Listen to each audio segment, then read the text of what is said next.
Hi again guys, and welcome to another look back into the history of the Forza franchise for some of the coolest cars which are not featured anymore. And this one is our first foray into Forza Horizon 1. Now this is a game which I initially didn't like, to be honest. I was looking forward to seeing what it was going to be like, having a totally different experience from the Forza Motorsport series, which I'd already loved with 2, 3 and 4, but then when I played this game and completed the entire career mode in 2 days, I was immediately disappointed. Plus, the handling style took some getting used to, and overall I just wasn't initially very happy with it. But it really did grow on me over time, to the point where now I love the Horizon series as well as, of course, the Motorsport series. Now, what better way to kick off a review series for Forza Horizon 1 than with one of my favourite cars in the game. That's basically the way that we always do this, kicking off a new Forza series with one of my favourite cars. For Forza 2, for instance, the Seat Cupra GT and various others on other games. This is probably my favourite car, definitely my favourite unique car of Forza Horizon 1, and I was thinking that this series might not have that many episodes. Because as a general rule with these older reviews, I don't feature all of the cars in the game. I just go back and feature the most notable ones which aren't in the franchise anymore. Not just in Horizon, but in some cases in any of the other Forza games. And that, funnily enough, is the case with this car. And it's easy to forget that, because not many people are super fans of the MC12. I, however, am, and I'm sure some of you guys are as well, because the MC12, which is of course based on the Enzo mechanically, is a vehicle which from day one had racing in mind, whereas the Enzo is very much a race car for the road. With the MC12 it's almost like the opposite of that. It's a road car only to allow it to race, in effect. And what a race car it is. This is in between. This isn't quite a road car, but at the same time it's not quite a race car, and as such it makes it a perfect rival for vehicles like the FXX, the Zonda R, the 599XX of course, which is also on the game, and a variety of other track day specials which are not road legal, but at the same time are not allowed in racing either. And that is precisely what this car represents, the MC12 Versione Corsa. This is between road and race car, as I said. It's essentially like a de-restricted version, if you will, of the racing car with more road-friendly bodywork. It does look like a race car with no livery, but it's actually not. If you put it next to the race car, they do look considerably different, especially from the front end. Now, this car isn't hugely popular in the world of Horizon 1. Even when I was back playing it every day online, I didn't really see anyone else barely using this car at all.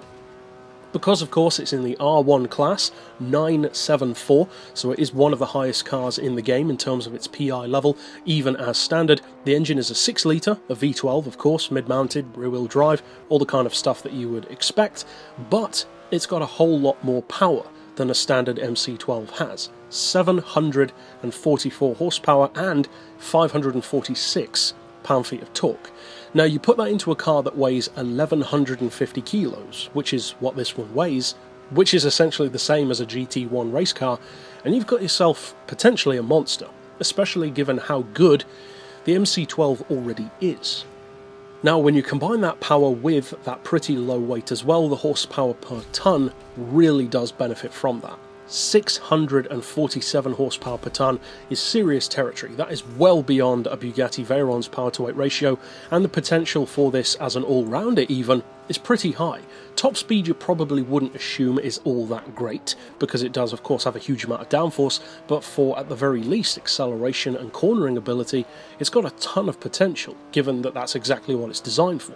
And of course, this car's primary rivals are the F50 GT and the Zonda R. The 599XX as well, but not necessarily quite as much. That car is good, but it's not quite as popular, and it's not really as much of a direct rival. That's more technically a rival for something like a Mercedes SLR 722 GT, which of course isn't on the game at all.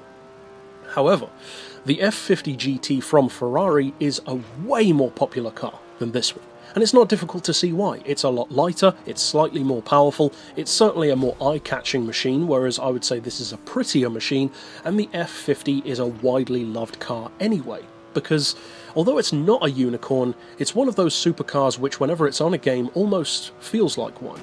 The F40 is on quite a few racing games, and it's a respected car and a loved one, whereas the F50, on the other hand, it's a little bit different. It doesn't have that same kind of feel to it. It's more unexpected, almost. And it's one of the few road cars to actually be fitted with a detuned Formula 1 engine, which is pretty awesome in its own right. So of course the F50 GT, which was, in a similar way to the Koenigsegg CC GT, designed to be a test bed for a GT1 car. However, just like the Koenigsegg, it didn't get that far, and that's a shame, because the F50 GT, based on how good it is on pretty much every game that features it, could have been an absolute monster, but for whatever reasons, Ferrari didn't continue that. This one though, this one does have that racing heritage. The MC12 is a very competitive race car. It's up there with vehicles like the Saleen S7R, which is also a great track day car, a great race car, and has a great history to it. But this one is different to the F50 GT in terms of the way it performs. And of course that goes without saying, you would want the cars to handle differently, but at the same time, quite a few others in similar classes do handle in a fairly similar way, and perform in a fairly similar way. That's not the case here. They are both top-level exotics. As I said earlier, they are among the highest in the game, but at the same time, the weight of this car is much higher, the handling is not quite as sharp, and not as aggressive, for sure, as the F50 GT, and as a result, the F50 can definitely be a faster car. So overall, I would say that this MC12 is much more so for people like me, who are people who want to win, but at the same time they'd rather do it in something a bit different. And that is exactly what this is. Plus, it's kind of interesting and sort of strange that this is still the only Forza game of any of the Horizons and any of the motorsport games to feature this. I personally think that's pretty cool, and it's definitely a good reason to check this car out if you do play Horizon 1. But that's it overall for this particular pick. Of course, I'll see you guys next time, and for now, as always, thanks for watching.